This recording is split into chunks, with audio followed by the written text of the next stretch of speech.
Welcome back to my channel guys. UK ब्लगमा हजुरहरूलाई स्वागत छ फेरि पनि। हजुरहरू सबैजना सन्चै हुनुहुन्छ होला। यदि नयाँ हुनुहुन्छ भने मेरो च्यानललाई लाइक एन्ड सब्सक्राइब गरिदिनु होला प्लिज। अनि के छ भने हाम्रो चाहिँ यो जुन ब्लगमा आज के छ भने नयाँ कुरा पनि धेरै जसो कन्सल्टेन्सीहरू ल ठिक छ हुन्छ भनिदिनुहुन्छ, ल केही भएन होइन, हामी चाहिँ हुन्छ भनेर आश गर्दै हुन्छौँ होइन।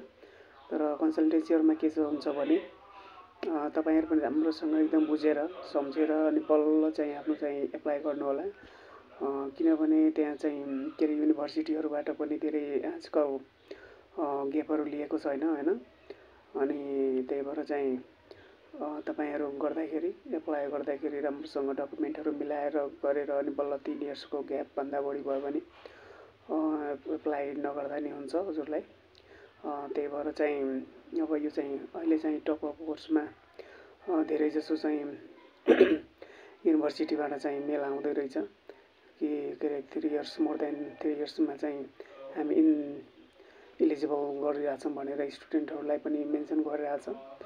त्यही भएर चाहिँ मेरो चाहिँ उस भएर अब 3 इयर्समै जान्छौँ, टेन्सन छैन, ल ठिक छ 3 इयर्समा जाम्ला। त्यही हो, अलि पैसा धेरै लाग्छ 3 इयर्समा चाहिँ हामीले चाहिँ धेरै पैसा त केही के अरे कमाउन त सक्दैनौँ साथीहरू।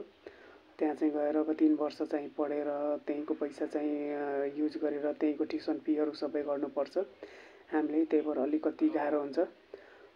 तर मिहिनेत गर्नेहरूलाई पनि त्यति खासै गाह्रो नहुनु पर्ने, किनभने त्यहाँ गएपछि चाहिँ आफैले चाहिँ राम्रोसँग चाहिँ ड्युटी जबहरू जोइन गरेर अब स्टुडेन्ट भिजामा चाहिँ हामीले त्यहीँबाट 20 घन्टा मात्र पाइन्छ नि त।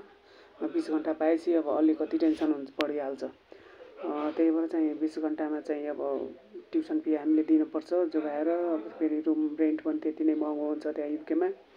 हाम्रो ग्रोसरीहरू यताउति ट्राभलिङहरू एक्सपेन्सेसहरू अलिक धेरै भइरहेको हुन्छ। त्यही भएर चाहिँ राम्रोसँग त्यहाँ खटेर अनि त्यसपछि गर्नुपर्छ साथीहरू। त्यही भएर चाहिँ 3 वर्षमा अलिकति टफ हुन्छ, किनभने 3 वर्षमा चाहिँ घर के अरे एउटा पैसा पनि पठाउन मिल्दैन हामीहरूलाई।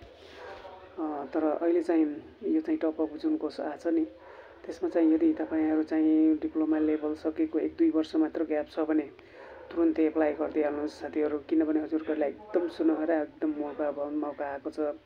किनभने चाहिँ 3 वर्षको कोर्स गरी 1 वर्षमा सकिन्छ भने तपाईको 2 वर्ष त मज्जाले बच्छ नि त साथीहरू। अनि त्यो 2 वर्षमा चाहिँ हामी चाहिँ के अरे दरु पैसा कमाएर आफ्नो चाहिँ के अरे लोन लिएर गएको हुन्छौँ नि हामी, एजुकेसन लोनहरू त्यो राम्रोसँग भर्न मिल्छ अनि पैसा मज्जाले घरमा पठाउन मिल्छ साथीहरू।